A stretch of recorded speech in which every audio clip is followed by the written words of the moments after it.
I'm evolving, and I keep evolving. And this is, when I speak with people who have been moving like from across different countries and so on, this is what it is about, My home is many places. Yes. It's not only one place. Yeah. And my home, my definition of home will keep evolving. Yes. Yeah. And I keep evolving. And, you just, becoming a citizen of the world with many hometowns, which is nice, no?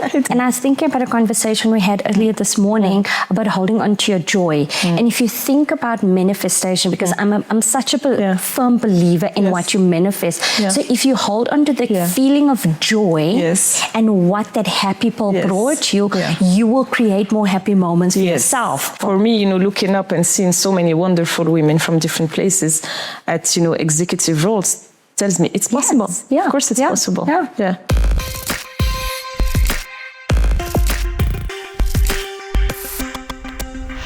And today we have a very special friend. They joined us all the way from Dubai, here in Johannesburg, on the couch. Welcome, Dallal Slimani. Thank you. Happy to be here. My pleasure. You are most welcome. So, guys, I met Dallal a few years ago. A friendship forged through challenging times, loads of cases that we needed to read, incredible minds, and we just bonded, we just connected. So from day one. From day one. Dallal, tell us a little bit about yourself. Oh, good question. What can I say about myself? I will start with my biggest pride. Algerian. Yes. Born and bred. From Algeria to the world. Yes, with all that it means, with the pride and everything. I left Algeria 16 plus years ago to discover the world, and we can come back to that one. 15 years with the same company, Schneider Electric. The proud mother of a soon 5-year-old boy, Sammy. 5 going on 30, I suppose. Yeah. He's, he keeps me on my toes. He keeps me on my toes. God gives us children to test us. Oh, 100%. Yeah. He will remind me how I was with my parents. Oh, yes. It's payback. I'm sure the parents are loving it. It's like, we're just going to sit back and be amazing grandparents, right? Exactly. Alrighty. So you left Algeria. Yes. Moved to Europe. Yes. So I first moved to France to study. Then I moved to Sweden, and that was very random. I was looking for an internship, and then this internship to Sweden came, and I thought, it's very far, it's very cold, I would never go there on holiday, so it's now or never. Okay. That was my 6 months plan in Sweden that turned into a 7 years plan. Oh, wow. You spent 7 years in Sweden? 7 years in Sweden. I learned the language and I became a Swedish citizen. How about that? I love that. Swedish citizen. I love that. Yes, that was not planned at all. That's what I said, from Africa. Yeah. And to Scandinavia. I mean, opposite in terms of culture, in terms of religion, in terms of the way to socialize with people, everything. I mean, I had nothing to connect with in that country. I was about to ask you, how did you integrate? Some of the biggest challenges. First, you question yourself a lot because, moving to France, I stayed a little bit less than a year in France when I left Algeria, and I was still surrounded with friends and family.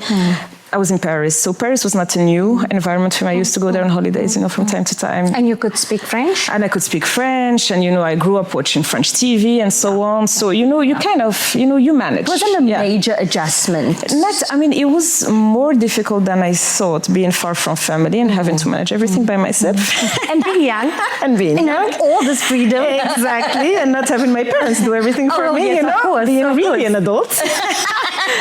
So there was an adjustment that I didn't expect. It was harder for me than I thought, even though I wanted for many, many years to leave Algeria and discover the world. That was not something that just came one day, just out of the blue. That was a plan that I had for a long time. But when I got to Sweden, I realized that all the truth that I had inside me, in fact, was not true. Oh, wow. Because you see a completely different way of connecting with people, socializing with people, religion, religious beliefs, social norms, everything was different. And when I got there, I thought I was open-minded, and I realized that I was not open-minded. Because, I mean, so many things were different, and then you start to question, like, why do you guys do this? But this is not okay. This is not how things should be. This is not how I've known. Exactly. And then you realize that, your truth is not the absolute truth. There are different truths in different parts of the world, and this is how people, experience life and, build their lives and so on. So then you start to question yourself, and then you start to open your mind. And rebuild. And that's where the beauty comes in. Yes. And you rebuild a new person. In fact, I'm not the same person who left Algeria. Absolutely not. Good or bad, I don't know. Yes. But I'm just not the same person because I have seen so many things different from the way I was taught growing up that, you realize that there is no absolute truth. There is just, the way people manage. And then you try to adapt. Going back to your question, how do you try to adapt? So you open your mind, you realize that, okay, if you want to be part of this world, you need to adapt also to this world. And you are in the country. Exactly. You can't expect people to think the way or assimilate to you. Exactly. It's about you making sure that, how do you make it comfortable for yourself? Exactly. And I think, at least for me, one question that followed me for many years is, how do I not lose myself? And who is myself? Who is that? And who is myself with all that, because I lived in other countries after, and then you adjust every time, you adapt. But then what is, your real self that you want to keep with you? And is there such a thing? Is there such a thing? Yes. Am I too adaptable to assimilate to something else that I have completely lost? Yes. And what was the answer? Yes.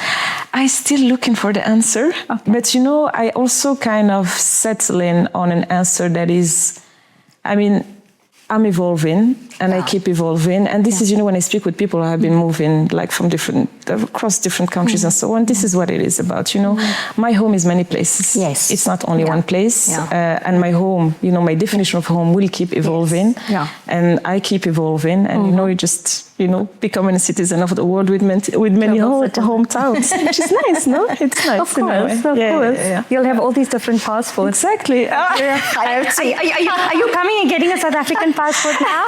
I got this question today. Are you moving? You did? No pass.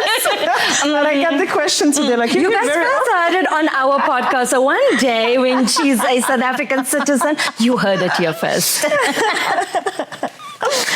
Right, so 7 years in Sweden and... Yes, and I learned the language.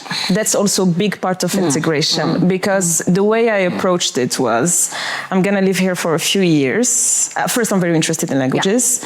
Second, I'm going to live here in a few years. I need to make the effort to learn. But what I didn't expect is that by learning the language, I learned to understand the culture even more. So the way they speak, so the expressions, and so on and so on. So that was the bonus that I got. I love that. Learning the language. I struggled there. It sounds easy. It wasn't easy. No, that language is not easy by the stretch of any imagination. No. But I made the effort. And you still speak? I can still speak, And have a beautiful boy out of that. Yes, who speaks perfect Swedish. I'm waiting for the day he will start to correct my Swedish. I feel it's going to come soon. Probably sooner than what you anticipated to be, right? I think about you saying that when you were in Algeria, you always kind of felt like you're going to do something else. There's going to be more. When was that time that you kind of can remember that you wanted more than what was around you? Because for me, I remember being a little girl and looking at the planes, and I come from such a small town that I probably only got into a plane when I was at varsity. But I was like, I want to be there. I heard about global institutions that I have no idea what it meant, but it was like, I want that. And I feel like when there is a greater purpose to your life, that dream kind of starts building in you as a little girl. Yeah, that's exactly it. And it came from a place of curiosity. I told you, growing up in Algeria, we were watching French TV a lot. So you watch French shows and you also watch American shows. And it really came from a place of curiosity because the world I was living in was very different from what I was seeing on TV. And then it came from that place of curiosity. But I want to see that. I want to go there. I want to see if it's really like this. What about other places? Exactly.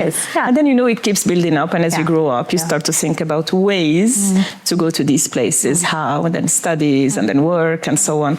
And then the rest kind of just built up on this. I moved to Sweden, and then I realized one day, hey, I don't want to grow roots here. I love it here, but there is still a lot to discover. There's more to this. And then I was active with work in trying to find the next destination, the next destination, and also working with more and more diverse people, also coming from a place of curiosity. Yeah.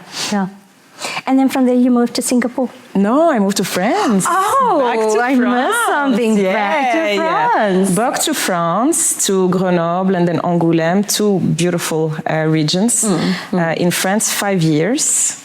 And then from there, Singapore, 3 years. Singapore was mind-blowing because same thing, it was like going back to Scandinavia again, like completely different cultures and everything. And I'm being told by people who lived in Singapore and in other Asian countries or East Asian countries that Singapore gives you just a glimpse of East Asia, but already that was like mind-blowing. And then from Singapore and the work I was doing being based there, I was able to discover Southeast Asia, Northeast Asia, which was also, mind-blowing. And then from Singapore, the UAE 1 year ago. And this is where you are right now. Yes, this is where I am right now. And strangely, it feels somehow like coming back home.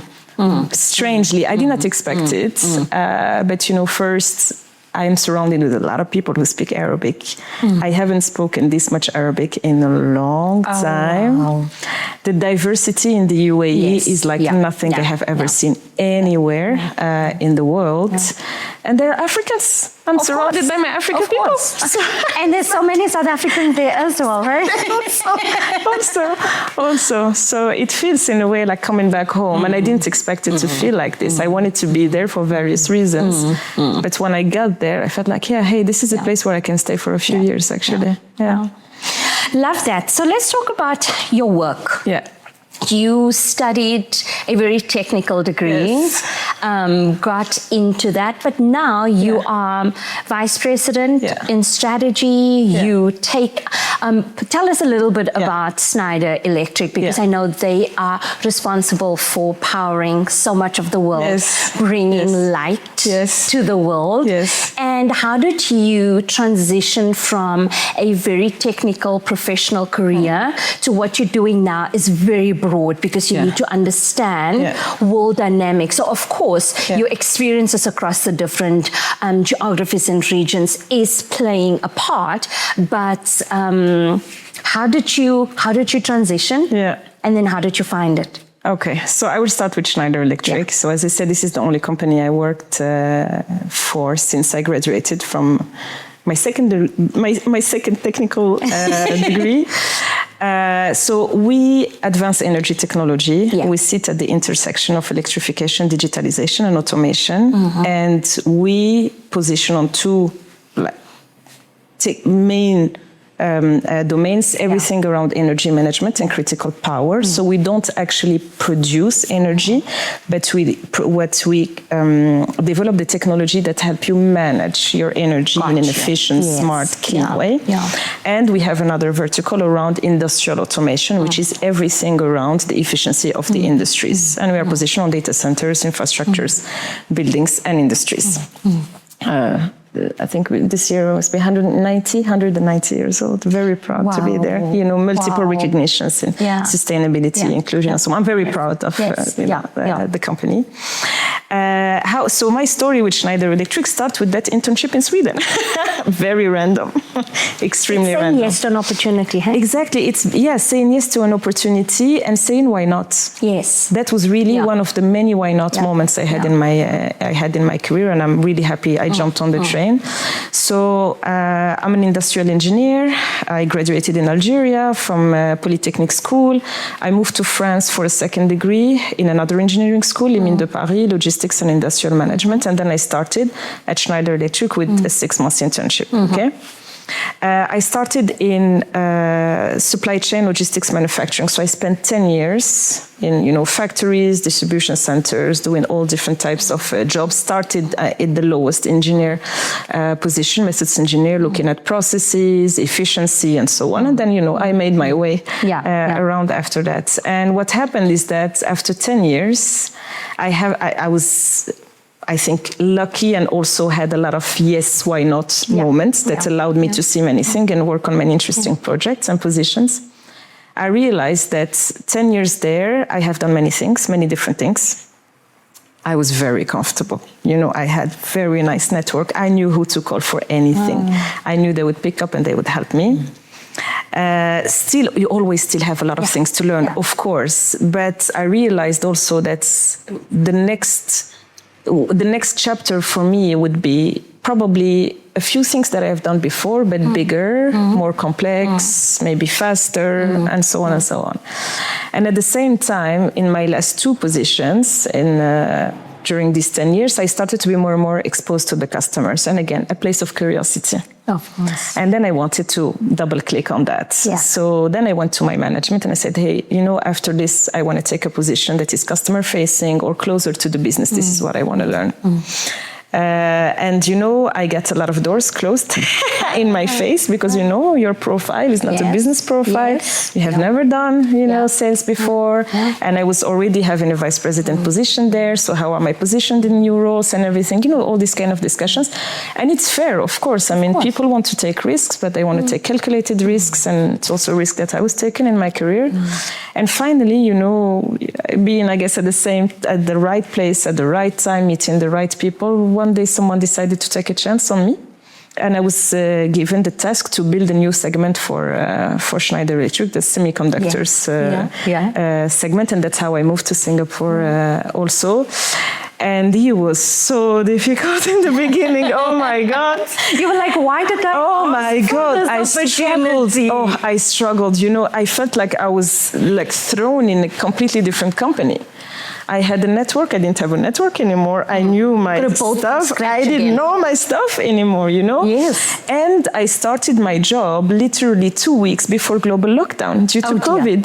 So I couldn't travel. Now it's even harder to build networks. Yeah, exactly. And to see people, meet people. And how do you meet customers in an industry where we were not doing much, Of course. In an industry that is quite close. So it's very important, to know the people, build trust and so on. It was very, very difficult. But hey, you fall and you stand up again, and then you work hard, and you build new network, and then, country started to reopen again, we start to travel, and then finally it was a great success. But there was very difficult transition, very difficult. That could have gone completely different. It could have gone anywhere, right? Of course, it could have been a big fail. Yes. A big fail. Yeah. But it wasn't. It wasn't. And I asked her that question because I pivoted in my career as well. Yeah. So I had a very professional degree. Yeah. I was a lawyer. Yeah. I went in-house. Yeah. Every time I wanted, because I also understood getting closer to the heart of the business, it just gets me excited, you know what? You can see, it's almost like when you start seeing lights coming together and you start seeing patterns and they work, and I'm like, I've never seen this in law. I wanted to be a lawyer since I was a kid, but I couldn't see that. And I had the same roadblocks. I was having conversations, and I had what I would call sponsors in executive positions. But even they looked at me and said, no, man, stay in your lane. You're good at what you do. So business loves you. But it takes that one person to say yes to us. Exactly. And that's always kind of like some of the messages that I want to share with others that may think, there's maybe more for me. I want to do different. I want to try different. And even if it failed, you would learn from it. Absolutely. Yeah. Absolutely. Better you learn from it than you never try. Regrets. Yes. Of course. Because you're never going to know. You never know. You never know what you're missing out on. Yeah. Awesome. Yeah. And then that led you to us meeting. Yes. So, yay. yes. So, one day I received a phone call for the corporate strategy role, and then that phone call or that role came with AMP. I love it. The cherry on the cake. And then we got to meet. Yes. So for those who don't know what AMP is, it's the Advanced Management Program at Harvard. Yes. And I don't know how many nationalities we had in our class. I don't know. Probably over 80. Yeah, and I am really amazed by the ability of the program team to put together a high caliber group of people. We were, I think, 170, 180, something like that. Something like that. Incredible. I was blown away. blown away. The way in which they structure the living group. Yes. Like initially you're like, so Martin has become one of my greatest friends and he's from Sweden. Yes. And the first time I met him, I could not understand him. I was like, because I'm loud. Yes. I am, I'm vocal. I talk a lot. I talk with my hands. And Martin is like so like structured. And I was like, oh my gosh, he's not going to be able to deal with me. I'm in the wrong group. Somebody put me in the wrong group. And we just had our call with our AMP group this week. And I was like, it is the most incredible friendships that have come out of it. And with such diversity from a banker to a CFO to whatever I am. I'm a mix of lawyer, business, AI. I don't know. A lot of awesomeness and fabulousness. A lot of flashes. But it worked. Yes. I don't know what magic sauce they cook there, but it works. No, it was magic. It was magic. And now we have you on our couch and talking about all things life and career. Yes. Dallal, what were some of your greatest lessons that you've learned from a leadership perspective? Yeah, good question. There have been a few. I think if there is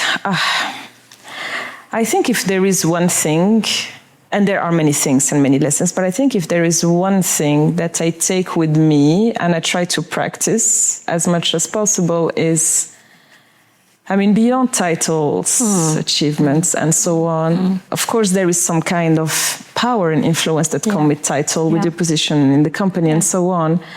But a true leader is someone who is able to build trust. Is someone who is able to get the people to follow them because they trust them. Of course. Okay? It's someone who is very intentional about developing their team, the extended team. And it's someone who is, I think, who brings a balance between protecting your team, but at the same time taking a step back and let them grow and let them lead and let them take space. Not always easy, Not always easy. Because you also have to advocate for your team, and there's sometimes other competing business priorities that you may not even be able to share with them. But how do you find that balance to? Look, I think once you have the trust of your team, many things fall into place, naturally, okay? Second, what I try to always follow is what's best for the company, what's best for the customer. And I always try to explain to my team through these lenses.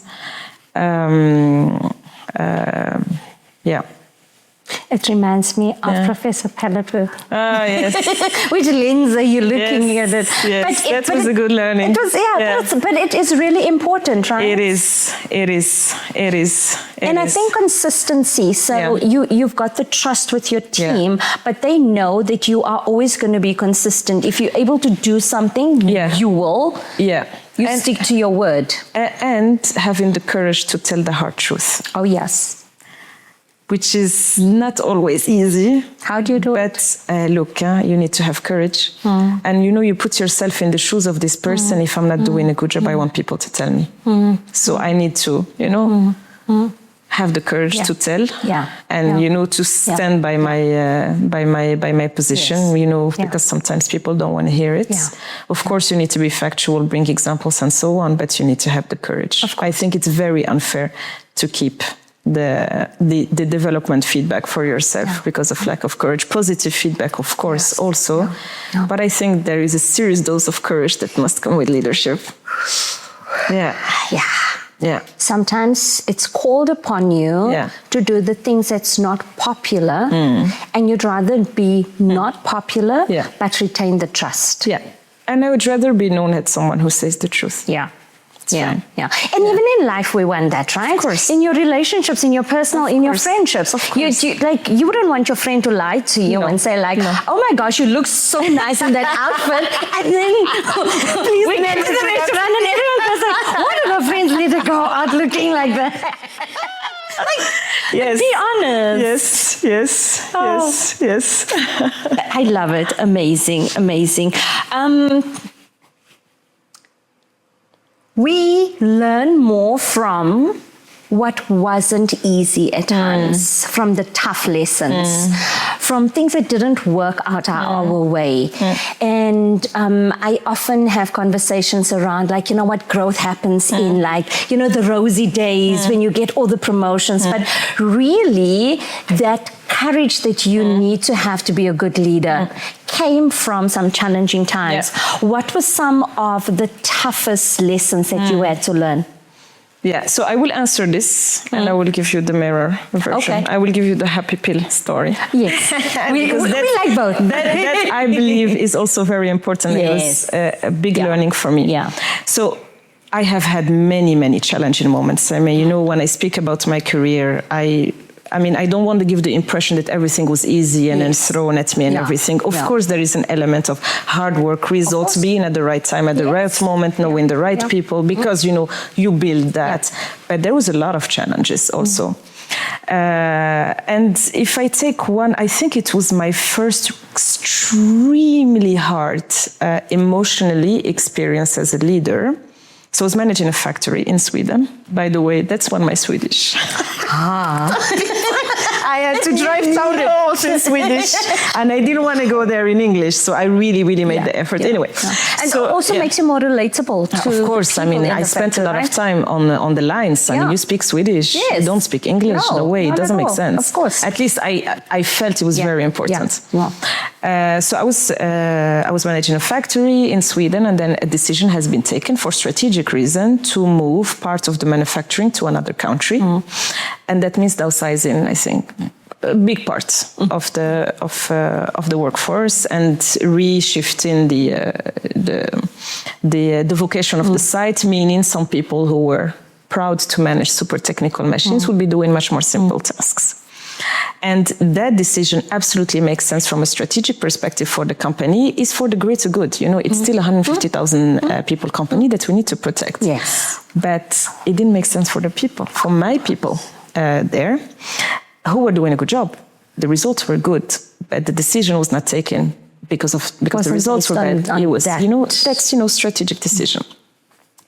So, and it was my first time as a leader, ever, directing. Wow. And I think I was not yet 30 even, I was not yet 30. I think I turned 30 that year, actually. So imagine, this whole context, and I had to stand there and tell these people who didn't ask for anything that most of them will lose their jobs. The ones who remain are gonna work on much simpler jobs, and I needed them to follow me in order to move the lines to the other country, to work on the transformation of the factory. You still need their buy-in, but you need the buy-in. They are being Exactly, the engagement and so on and so on. And that was one of the hardest, if not the hardest experience that I had as a manager, because you cannot show weakness and emotions because I'm not impacted. My job remains the same. I'm the one who delivers the message, and I'm the one who and you're also a messenger in this process. But still, I'm the leader. Yes. So I cannot say, hey, you need to own it. You need to own it. You need to have accountability for it. Exactly. Yes. So you absorb, and you cannot. You need to show empathy, but you cannot go and say, hey, this isn't fair, and you cannot do that. No, you can't. And so you learn a lot about the way to handle your emotions in this kind of stressful situations, but also what remains with me, I think, until the end of my career is whenever I need to take a big strategic decision, always remember what it means for the people on the ground.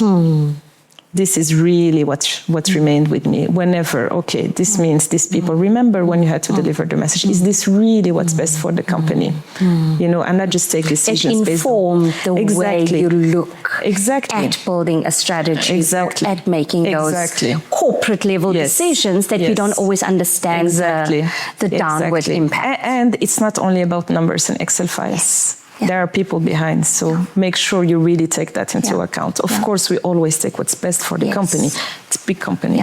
But, don't just take decisions based on numbers without thinking through the impact behind. So this is the answer to your question. Now, I want to tell you the happy pill story. So I agree. We learn a lot through hardship, through challenge, and so on. For sure, 100%. And personally, I really believe that, you know, you learn through adversity, you learn through hardships, through failures. But we don't always have to go through hardships and adversity. And always remember to eat your happy pills. Yeah. Always remember those moments of successes. Yeah. Keep them with you. Cherish them. You know, they also are the result of the difficult times you've been through. And own them. And this is something I learned from a wonderful person I met many, many years ago in Sweden, who was promoting this concept of, hey, there is also your happy pills. What is today's happy pill? What is this year's happy pill? It's not only the challenges. What is it that you achieve? What is the good feedback that you get from your team, just randomly, you know? Yeah.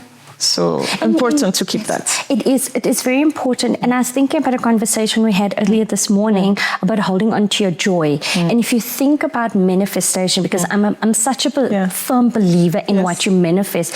So if you hold on to the feeling of joy and what that happy pill brought you, you will create more happy moments for yourself.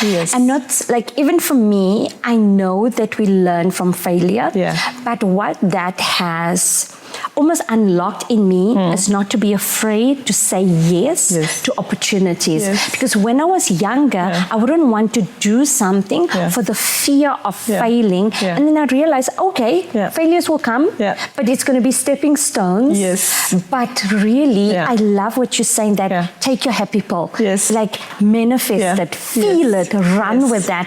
And even as women, I think there's so much pressure on us to like either be perfect. You're going to show up as Mom Dallal. You're going to show up as strategist Dallal. You're a daughter. And then when you've gone through challenges, people come to you and go like, oh, Dallal, but you're so strong. You're so resilient. I mean, you build that, but do build it. You're also human. Exactly. And you don't want to be that strong all the time. At least I don't. Sometimes I need to relax. Sometimes I just want to be me. I just want to be the whimsical, fun, loving Naomi that doesn't have to carry the responsibility. You know, this is very important. It makes me think about, you know, when you are in this kind of position, what is the balance between being the authentic you? Being the professional? What is the balance between keeping a distance and being yourself? Have you found it? I'm better at it. And because someone called me out on this. So many years ago, I think it was, which role was it? Well, my first role as vice president. I was still in the supply chain. And, you know, it's a tough environment. It's an extremely tough environment, really, really. And not only in Schneider, everywhere. The supply chain is a tough environment because this is how it is. It's numbers. I love it. And you know, I love it. I love my 10 years there. I still love connecting with my supply chain friends. But it is a tough environment for various reasons. And, you know, I was, you know, growing up in different roles, and then I became factory manager, and then I became cluster vice president and so on. And, you know, I kept this really, really tough, you know, exterior. Which is, there is part of me that is that, but not only. And back then I had an HR business partner with whom I managed to develop really good, like a deep trust relationship. She's a friend now, actually. And I remember one day we were, you know, talking, and then we started joking and so on and so on. And then she said, you know, Dallal, what a pity you don't let your team see this side of you. That was big slap in my face. Wow. That was a really, really big slap. I never thought about it. And then since then I started showing them a little bit more. Letting them hear the beautiful laugh. Exactly. I mean, I really started to make efforts. And it was a struggle in the beginning. Like, how do I manage to keep the face because you need to be strong and you need, you know, we need to deliver, and it's very, very fast paced. But at the same time, you know, leaving room for this kind of moment where they get to know you and so on. So this was one. I started to work on it and being very intentional about it. And then I moved, as I said, from the supply chain to the business side. And that's a completely different world. You cannot lead just with be tough and numbers and everything. It's different personalities that you need to manage and so on. So since then I became really intentional about managing, you know, being myself, but at the same time, hey guys, we need to deliver. And also being mindful about the way I position myself based on the environments and allowing myself to be, myself when we go for lunch or when we go for coffee and joke around and be silly and so on. There's it's not always easy. You got to be adaptable. Yes. But at the same time, because if we only show up as that one person, it becomes exhausting. Yes. And you want to bring as much of yourself. At least I want to bring as much of myself to the workplace, also because I want other people to feel comfortable. Yeah. Bringing as much of themselves to the workplace, because if I only show up with a mask, this is the message I'm giving to the organization. Yes. And that's how they're going to show up. Exactly. And as you say, that's exhausting. And it's more engaged. You got a way more engaged employee when they feel that they're comfortable with who they are and can bring their authentic self to the office. Absolutely. It reminds me of a story when I was still a lawyer, financial services, and we did one of these personality assessments based on the color. Good heavens, I was the outlier. Good for you. Yellow, red, all over the place. Every other lawyer was blue and some green. And I literally had the executive of that division ask me, why are you a lawyer? What are you doing here? Oh, wow. And it actually made me question myself, because I always felt like I needed to show up as the very serious Naomi, as the very you know what? But I couldn't. You know, this all bubbleness that just, I know, you can hear me down the road. My mom always used to tell me, Naomi, inside voice. I was like, what inside voice? This is my inside voice. May not be your inside voice, but it's my inside voice. But when and obviously I was young, you do want to, because this is the person that pays your salary. So you want to fit in, but I very soon realized I'm not fitting in here. I'm either going to be detrimental to who I am or I'm going to bomb out of this place. And I think that led to my decision. It's like, now's the time. I'm moving. I'm going to a place where I can be 100% authentically myself. And the division I joined was business, which is considered a lot more serious. And I was 100% myself. And I was the happiest person that I could ever be in my job. No, for sure. There is also the perspective of maybe there are other people like me who don't dare be in themselves. I'm pretty sure. I mean, I don't know your line of work, of course, being humble with my statements, but if I look at my line of work, I'm pretty sure there are many people, and I can reflect on myself actually in the beginning of my career. Now it's much better. I mean, the company has done a lot of work on diversity and inclusion in all shapes of forms and so on. But I remember in the start of my career, in the supply chain, I would look up and there was nobody I could relate to. Nobody looked like me. And there was, I think back then there was not even, if I remember well, there was not even a single woman in the management team of the supply chain. If I remember, but there were not many, plant manager, cluster VP, SVPs. Back then, now it's much better, much better. And I think there is also something important around that, You also want to think about, me allowing myself to be me. Would give a signal to others that it's okay. That it's okay to be you. There is space for you too. There is space for being different in this organization. But I understand when you are the only one, it's difficult. It's very difficult. Of course, it is extremely difficult. And there's still a lot of people that are experiencing that right now. And yes, of course, when you're in corporate, there is a level of adaptability that you need to have. But if you have to code switch to such an extent that you end up just showing up as the analytical Dallal, you're doing yourself a disservice. There's got to be that balance around it. And as you say, it's exhausting. It's exhausting. But that's why representation matters, right? There wasn't a lot of people that saw Dallal, the woman from Africa, the powerhouse, in that position. And it's changing now. It's changing in so many corporates.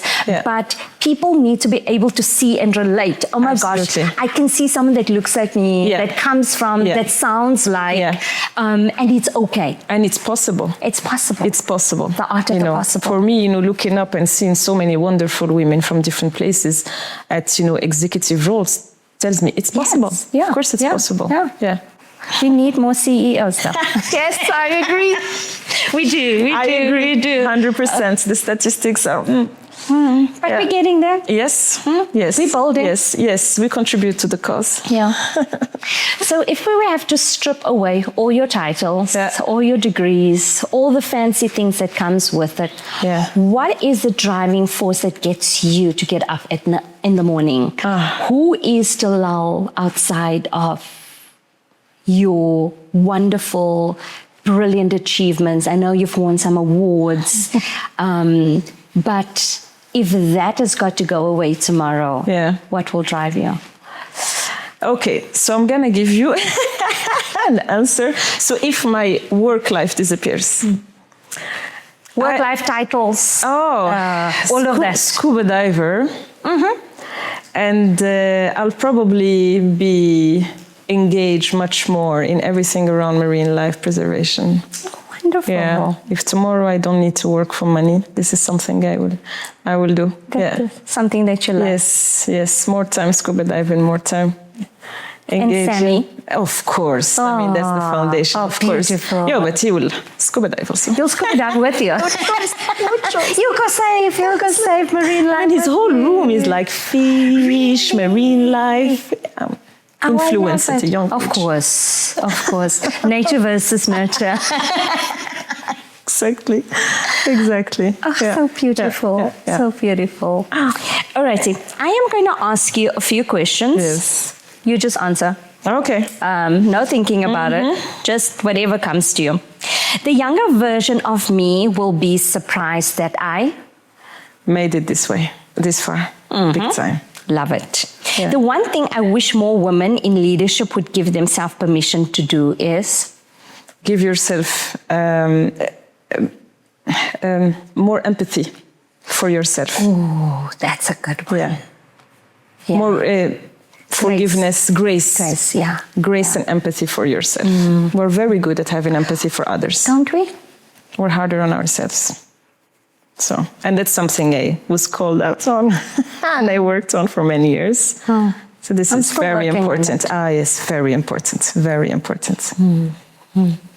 We would much rather see other people miss the mark and it's okay. Yeah. And encourage them. Of course. And be there for them. But of course. Yeah, we want to be perfect. Of course. But perfection is exhausting. And when will you ever get perfect, there? Really? When will you ever get there? No, really? Never. It's exhausting. It's not even fun. Perfect is boring. We'd never have others in the world if everything was perfect. So, right? You wouldn't have gone to Sweden if it was perfect. Oh, no. No, probably. I don't know. Maybe I think I would still have made it to France. Then maybe I would have stayed there. I don't know, which is not necessarily bad. Different life. Not a different life. Yeah. Just a different life. Nothing is bad, nothing is good, but it is just, that's the path that it led you down. Yeah. If you could whisper one thing to the next generation of women coming up behind you, what would that be? Dare to go for it. Dare to go for it. Always. And finally, I'm still becoming the best version of myself. And this came just like that. This is actually not the last one. No, okay. This is my personal one. Top Spotify song right now? Lately, Love Burna Boy, Kendrick, Whacked Out Murals. But most of my playlist is Afrobeat and piano. Of course. I knew it was going to be Afrobeat. That's why it was my personal favorite song to ask you. Yeah, so. So I left this for last in case you didn't want to answer it. And it was easy to edit out. Yeah. So I know you and I were talking a little bit last year, and it was a really tough year for all of us. Yes. Do you want to talk about? No. Yes. Let's see how this comes out. So, 2025 was. See, you can hear the emotion. 2025 was a year where I closed many chapters that needed closing. it's a year where I authorized myself to open some chapters that needed opening. It was an extremely difficult year, but at the same time, I had many happy pips that I'm extremely grateful for. I think it was just one of those transition years where you grow up, you know, you build the next chapter of your life on many, you know, and you reflect on what is still working for you. Yeah, exactly. And also you realize that, okay, even though some things are more difficult now, you've had a good run with many things. And that's fine to say, okay, it was a good run, and you know, now it's time for... And there were some good things that came out of the chapters. Absolutely. Absolutely. I've learned that two things can be true at the same time. Yes. Like for me, last year, 2025, was exceptionally hard. But I've had the most incredible wins. See? I launched something that has been in the making for a very long time. It was super successful. So like, and when you do talk to people about, I've had a tough year personally, they're like, but you were smiling, but you were happy. And I'm like, there's never just one version of yourself, of what you're experiencing in that time. No, absolutely. Absolutely. Yeah. But I know that 2026 and beyond is going to be fabulous. Absolutely amazing. All the doors that needed shut is closed. And just incredible doors of opportunity, of love, of light is opening for you as you walk through 2026. I believe that. I believe that. Anything else that you want to close out with? Look, I mean, for me, if there is, I mean, I want to go back to the last question, what would you leave for other generations of women? I really want to repeat this message. There is, I mean, nothing to lose. Okay, just dare to go for it, dare to ask for it. What will you lose? You lose a year, 2, 3 years in your career. Your ego will take a hit if you're if it's a failure. But I'm pretty sure most of the time it's not a failure. And if it is, hey, you know what? You will learn what doesn't work for you, and that's fine. You know, you get over it. You know, you fall and you stand up again, and you keep moving. So it's never a detour. No. It's just the journey, and enjoy that journey. Exactly, and you know, better to live life to the fullest. Of course, this is what you want: one life, no redo. There is no redoing this life, right? And and that's the thing about time. We don't know how much time we have. Exactly, it could have another 50 years or may not. So what have you got to lose? Yes. So live it to the fullest, and dare to go for it. Dare to ask for it.